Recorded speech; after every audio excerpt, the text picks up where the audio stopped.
Mmawa bwino ndi nthawi ya nkhani mwatsatanetsatane ndipo muli ndine Tabi Kamwangala mwenifumbo kumapoyamba nayi mitu yake. Mlangizi wa boma pa nkhani za malamulo wati akukonzekera kutsutsa chigamulo cha bwalo la milandu cholola kuti bungwe la Malawi Electoral Commission lisasamutse kaye likulu lake.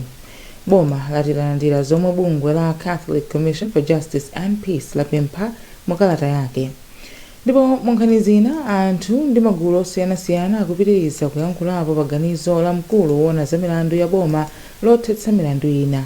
Tili ndizi ndi zina zambiri tiye tikhale limodzi. Mlangizi wa boma pa nkhani za malamulo Frank Mbeta wati akukonzekera kutsutsa chigamulo cha bwalo la milandu cholola kuti bungwe la Malawi Electoral Commission lisasamutse kaye likulu lake kuchoka ku Lilongwe kupita ku Blantyre.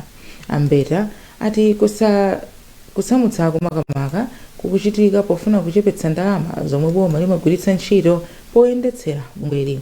Izi zikutsatira chigamulo cha bwalo la milandu chopereka chilolezo chowunikanso ganizo losamutsa likulu la MEC.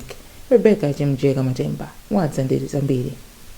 Malingana ndi Ambeta, ofesi ya MEC panakali pano imaononga pafupifupi ndalama zokwana 100 miliyoni pa mwezi polipira maofesi ndi malo osungiramo katundu ku Lilongwe.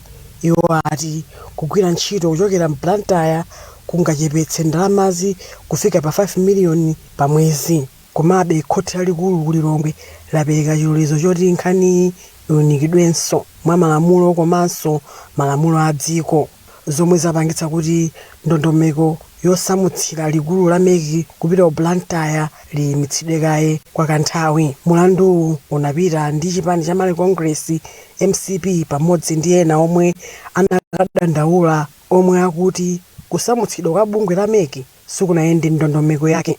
Nkhani ibwereranso ku khoti m'masabata akubwerawa. Boma lati lalandira zomwe bungwe la Catholic Commission for Justice and Peace CCJP lapempha mukalata yake. Bungweli lapempha boma kuti liunikire mozama mavuto omwe Malawi ikukumana nawo okhudza ulamuliro wabwino komanso chuma. Kalatayi yadzudzulanso boma pa nkhani yakasankhidwe ka anthu ogwira ntchito za boma, kusowa kwa ndalama zakunja komanso mankhwala mzipatala. Poyankhapo nduna ya zofalitsa nkhani Shadrack na Malomba yati boma likuyamikira bungweli chifukwa chowunikira zabwino komanso nkhawa zomwe lili nazo pamomwe zinthu zikuyendera mdziko muno. Makolo ichilangiza walemba ripoti ili. Bungweli lati ndilokhumudwa kuti mchitidwe ozembesa anthu, kuphedwa kwa anthu komanso kuchedwa kuti anthu alandire chilungamo ku mabwalo a milandu kukupitirira mdziko muno. Bungweli lapempha boma kuti posankha anthu maudindo osiyanasiyana lizitengera kuthekera kwawo ndipo liyike ndondomeko zokhwima zotetezera mankhwala a boma komanso liyike ndondomeko zabwino zimene zingateteze ndalama zakunja zimene zikulowa mdziko muno. Kenaka bungweli lati pomwe anthu ambiri akusankhidwa m'maudindo a boma kamba kuti amasapota chipani cholamula zimasokoneza kagwiridwe ka ntchito mu nthambi za boma. Poyankhulapo a Louis Siadingu omwe ndi mkulu woyendesa ntchito ku CCJP ati nzomvetsa chisoni kuti mchitidwe wopha anthu kamba kuwanamizira kuti ndi afiti ukupitirira mdziko muno, komanso anati ndi odandaula kuti mchitidwe ozembesa komanso kupha anthu a khungu la chaubino ukupitiriranso mdziko muno. Iwo ngakhale ayamikira boma kuti likuyesesa kuonesesa kuti chuma cha dziko lino chili mchimake likuyenereka kuchilimika kuti zinthu zikhale bwino mdziko muno. Mbali ya boma tinanena kuti nkhalidwe umene wakhala kuchitika kuyambira mbuyo matenga anthu amene amwina alibe zoyenereza kuti akagwire ntchito malo ofunikira ataunikirapo bwinobwino, komanso nkhani ya ndalama zakunja zimene zimakhala zofunikira kuti agule katundu ofunikira ngati mafuta ndi mankhwala. Tinalephera kuti timve ndemanga ya boma pa nkhani, komabe posachedwa apa boma kupyolera munduna woona zachuma unayitanisa anthu osiyanasiyana ku Lilongwe kumene amakamva maganizo a anthu mmene chuma cha dziko lino angachikonzere. Posachedwa apa boma linaliso lachepesa chiwerengero cha anthu amene amayimirira dziko lino m'maofesi akazembe pa dziko lapansi kuchoka pa 193 kufika pa 139 pofuna kuchepesa ndalama zimene boma limagwiritsa ntchito m'maofesimu. Anthu ndi magulu osiyanasiyana kupitiriza kuyankhulapo paganizo la mkulu woona za milandu ya boma lothetsa milandu ina. Lachiwiri, boma lidalengeza kuti lidathetsa milandu yokhudza katangale pogula malo yomwe inkakhudza Charles Mchacha, Bright Kumwembe, Simon Mmawa Kaunda komanso Lloyd Muhara. Pakadali pano, mkulu wa Center for Human Rights and Rehabilitation, Michael Kayatsa, wapempha boma kuti likwaniritse malonjezo ake pothana ndi katangale kudzera mu ntchito osati mawu okha. Zambiri mu ripoti la Daniel Zimba. Lachinayi msabatayi, Director of Public Prosecutions DPP Faustino Maere analengeza kuti athetsa milandu yokhudza kugula malo mwachinyengo imene amazenga akuluakulu ena akale aboma omwe ndi a Charles Mchacha, a Lloyd Muhara, a Bright Kumwembe komanso a Simon Mmawa Kaunda. Malinga ndi kalata ya bwalo, oweruza a Eda Ngwira Mwakipinga anavomereza zakuthetsedwa kwa milandu ya akuluakuluwa pa 26 mwezi uno, koma yemwe amayankhulira unduna wa zachilungamo a Frank Namangale anakana kuyikirapo ndemanga ati kufikira pamene nkhaniyi idzafike m'manja mwa komiti ya zamalamulo mu nyumba ya malamulo. Koma poyankhulapo akayiyatsa ati kuthetsedwa kwa milandu yokhudza katangale maka imene imakhudza atsogoleri a ndale kukusemphana ndi chidwi chimene boma lakhala likutsimikizira pofuna kuthana ndi mchitidwe wa katangale. Pakufika ndithu kuti president komanso no boma la DPP lionese ndithu kuti alidi ndi chidwi chothana ndi katangale, onetsa ndithu kuti wina aliyense oserengera kuti kodi ndi wachipani chanji akuyankha milandu, ndipo milandu yokhudza katangale izikhala ndithu kuti ikutha mpaka kumapeto. Mchacha anawamanga mchaka cha 2020 poganizira kuti anagula malo mwachinyengo kukanjeza mu mzinda wa Blantyre pamene iwo anali nduna ya boma mothandizidwa ndi a Simon Mmawa Kaunda, a Lloyd Muhara komanso a Bright Kumwembe. Mu 2021 bwalo la magistrate linakana pempho la Anti-Corruption Bureau ACB kuti milandu ya akuluakuluwa ikamvedwe ku bwalo lalikulu, komanso inalamula kuti oganiziridwa awa akhalebe pa belo. Ntchito za zaumoyo ku Lilongwe zikuyembekezeka kupindula ndi thandizo la ndalama zokwana madola 792 million mzaka zisanu zikubwerazi kuchokera ku boma la United States of America pofuna kuthandiza kulimbikitsa njira zopewera matenda. Kazembe wa United States ku Malawi, Jonathan Fisher, ndi amene wayankhula izi ku Lilongwe pa chikondwerero chokumbukira zaka 250 kuchokera pamene dziko la America linapeza ufulu wodzilamulira. Fisher anati mayiko a United States ndi Malawi apitirizabe kukhala pa ubale wabwino omwe akhala nawo kwa zaka 63 zapitazi. Mmawa wake, nduna yoona za ubale wa Malawi ndi mayiko ena George Chaponda yapempha dziko la United States kupitiriza kulimbikitsa ubale wake ndi Malawi. Bungwe la World Food Program WFP lati pakufunika kukonzekera mwakhama nyengo ya El Nino yomwe bungwe la United Nations lati ikhoza kukhala yoopsa kuposa nyengo zina za El Nino za mbuyomo. Bungweli lanena izi mu mzinda wa Blantyre pa msonkhano wowunika momwe mayiko angakonzekere ngozi zogwa mwadzidzidzi. Justin Mkweu ali ndi zambiri mu ripoti ili. Nyengo ya El Nino yomwe ikhuze dziko lapansi imatchedwa Super El Nino kamba kuti imakhala yoopsa kwambiri ndipo imabweretsa chilala cha nthawi yayitali mdziko. Bungwe loona za nyengo pa dziko lonse la World Meteorological Services alikuthekera kuti nyengoyi ibwera ndiwakulu kwambiri, ndipo mlembi wa bungwe la United Nations Antonio Guterres wapempha mayiko kuti ayambiretu kukonzeka. Poyankhula pa mkumano wokonzekera nyengoyi mu mzinda wa Blantyre, mkulu wa bungwe la WFP Ahong John Lim ati chiopsezo cha nyengoyi nchachikulu. Iwo apempha adindo kuti ayambe kukonzekera nyengoyi pakadali pano. Wachiwiri kwa mkulu woona za nyengo ku nthambi yoona za nyengo mdziko muno a Clement Boyce ati ngakhale sanapange kafukufuku wa mmene nyengoyi ingakhuzire dziko lino, kuthekera kuti dziko lino likhuzika ndi kwakukulu. Koma iwo ati si nthawi zonse pomwe chiopsezo chikakhala chachikulu kuonongeka kwa katundu kumakhalanso kwakukulu. Tinayamba nkhani zimenezi za anticipatory action chaka season imene yangothayi, ndiye tifuna tione kuti tinachita bwanji. Tikatero titengera pamenepo kuti malinga ndi El Nino amene akutchulidwayo timukonzekere bwanji, chifukwa chokuti tifuna tikhale kuti ndi anthu okonzeka, zomwe tikuyenera kuchita tichite panopa. Wachiwiri kwa mkulu woona zokonzekera ngozi zogwa mwazizizi ku nthambi yoona za ngozi zogwa mwazizizi mdziko muno Nere Kalengamaliro wati dziko lino likuchita zoyenera pokonzekera. Dod mangati department imene ili yothandiza kwambiri mu kukonzekera kumeneku ili ndi zipangizo ngati the National Anticipatory Action Framework imene tikukambirana leroyi. Imeneyi ndi framework yatsopano yakhazikitsidwa 2025 koma yayamba kale kugwira ntchito. Anzathu a WFP atipatsa kale chithunzithunzi kuti kugwiritsa ntchito Anticipatory Action Framework imeneyi ndi kwabwino kwambiri. Dziko la Malawi lakumanapo ndi nyengo ya El Nino m'mbuyomu kuphatikizapo chaka cha 2023-2024 zomwe zidazetsa chilala komanso kusowa kwa chakudya makamaka mzigawo zakumwera ndi pakati pa dziko lino. Izi zinachititsa kuti boma linene kuti maboma 23 pa maboma 28 a dziko lino muli mavuto a njala yadzaoneni.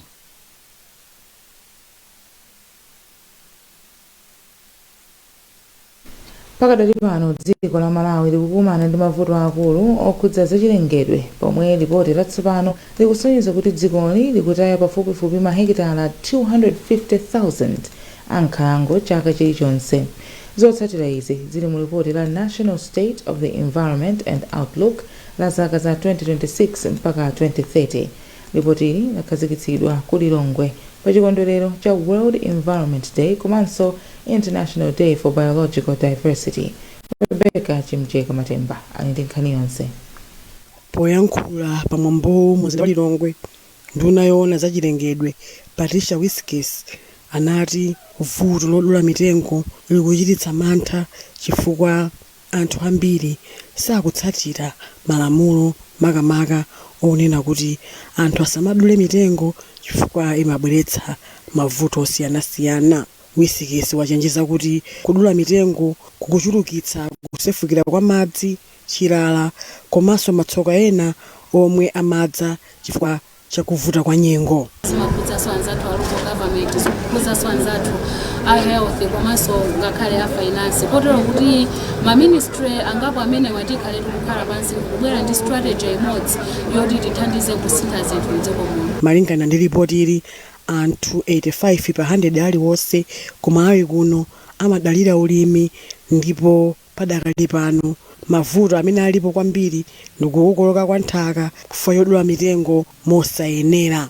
Ndipo oyimira UN kuno ku Malawi Rebecca Adadonto ati zotsatira zomwe zili mu ripoti ili ndi chenjezo lalikulu ponena kuti anthu ambirimbiri akukumana kale ndi mavuto osowa chakudya chifukwa chodula mitengo mosayenera.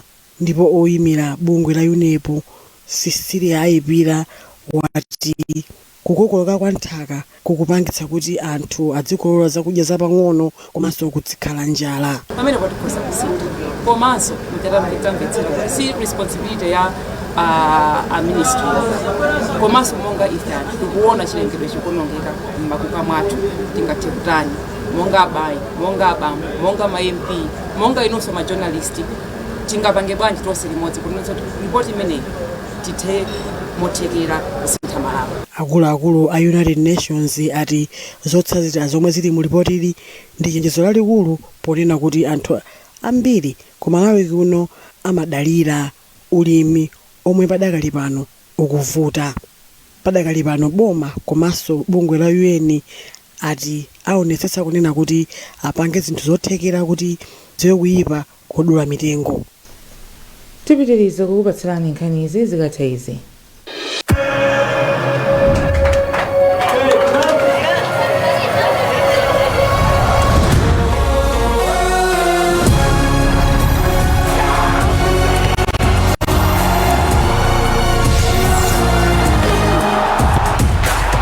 From 11 June to 19 July, everything can wait. The FIFA World Cup 2026. Catch all 104 matches on 4 dedicated channels, only on GoTV. This June, step into a bigger entertainment experience with more to love on Us. We're talking more drama, more action, more unforgettable stories, all waiting for you. We're opening up our world of entertainment so you can view more. Okay. This June, pay for your current GoTV subscription and we'll upgrade you at no extra cost. kupitirira ndi nkhanizi, anthu ena okhala kumpoto kwa mzimba afunsa boma kuti liwathandize kuthana ndi mavuto omwe akukumana nawo pa ntchito za umoyo ndi maphunziro. Mwachitsanzo, anthuwa ati zipatala za Bwengo ndi Luzi zilibe maambulansi, pomwe chipatala cha Luzi chilibenso madzi. Feston Malekezo ali ndi ripoti ili. Nkhawazi zatulidwa lachinayi pomwe anthu akuderali anakumana ndi akuluakulu a boma pansi pa project ya liwu lathu imene ikugwiridwa ndi bungwe la World Vision Malawi. Mmodzi mwa anthu okhala kuderali mayi Jennifer Nkatawire anati pa chipatala cha Luzi komanso Bwengo pali nyumba zakugwira ntchito zochepa, mankhwala ochepa, komanso kuti zipatalazi nzazing'ono. Kumbali ya maphunziro, anthu akuderali anati nsukulu zambiri mkalasi makhala ana opyola muyezo, mabuku ngochepa, komanso kuti makalasi ndi mbuzi nzochepa. Dera la Bwengo lili ndi sukulu za primary zokwana 17 ndipo lili ndi aphunzitsi okwana 171, koma pafupifupi 22 okha ndi amene ali nyumba zolongosoka. Poyankhulapo malo mwa mfumu yakulu Chilavikuwa, GVH Hara inati anthu akuderali ndokonzeka kuthandizirapo pa zimene zingafunikire kuti mavutowa athe. Vuto lomwe tikukumana nalo kuchipatala ndi kuchepekera kwa anzathu ogwira ntchito.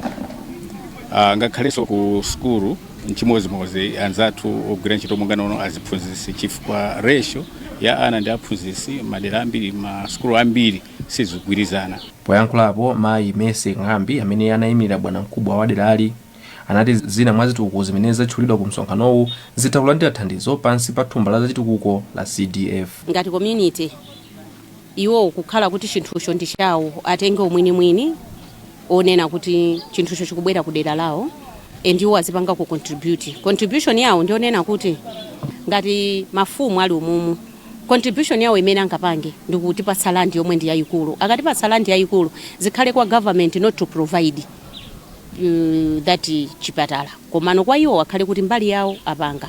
Mmawa ake mkulu woona za ntchito ku World Vision Malawi a Charles Chimombo ati msonkhanowu waonesa kuti ngofunikira kwambiri popeza kuti eni dera akuonesa chidwi chotenga nawo gawo pa nkhani ya chitukuko. Tonse tibwere pamodzi aku community aboma ndife othandizira chitukuko ngati ma partners kuti tione kuti vuto limene tili nalo kunoko kumbali ya mavuto a awana ndi lotani, nanga wina aliyense paika angapangepo chiyani kuti mavuto acha achepe. Ntchito ya liwu lathu inakhazikitsidwa ndi cholinga chofuna kuti anthu akudera azitha kumakumana ndi adindo nkukambirana za mavuto amene akukumana nawo komanso kupeza mayankho. Mu nkhani za masewero, matimu a mpira mwendo wa dziko lino Flames ndi Scorchers loweruka asewera masewero opimana mphamvu ndi Ethiopia ndi Tanzania pamene akupitiriza kukonzekera mipikisano ikuluikulu yakunja. Scorchers ikumana ndi Tanzania ku Dar es Salaam, pomwe Flames ikumana ndi Ethiopia ku Addis Ababa. Zambiri zili mu ripoti makamaka la Lweleni Mpasa pomwe wawerenga ndi Isaac Salima. Timu ya mpira miyendo ya akazi ya Scorchers ikumana ndi Tanzania pa masewero opimana mphamvu ngati gawo lokonzekera mpikisano wa Women's African Cup of Nations. Masewero akuza patangotha masiku ochepa kuchokera pamene timu ya Scorchers idagonjanso timu ya Tanzania yomweyi ndi chigoli chimodzi kwa adu. Mphunzitsi wa timu ya Scorchers Alavu Mofaziri wati akadali ndi chiyembekezo ngakhale kuti Malawi idagonja pa masewero oyamba, ndipo akukhulupirira kuti timu yakeyi ionesa mphamvu zake pa masewero osatirawa. Ndikuyembekeza kuti akhala masewero osiyana ndi komwe tinamenya lachitatu. Tenga kuti mwina waukulu ndi mkwiyo wa maplayers kuti mwina game ija mene nafotokozera kuti game ija timenera kuwina mwanjira iliyonse ndi mmene ife tinamenyera ndi mmene tinapezera mipata ndi ikhala game yosiyana and tingenera ndi mafriends wakubwera chifukwa chakuti ndi nthawi yake kuti tikuyandikira pali mwayi atipasa mafriends kumana kukhozekera kwaukulu ndikanena kuti kunachitika ndiponso kukuchitika sonyeza kuti timu ili lede ngakhale malizatsi ena amabwera motero kwa ineyo ndikuona ngati palibe chodandaulitsa chifukwa kuti ku AFCON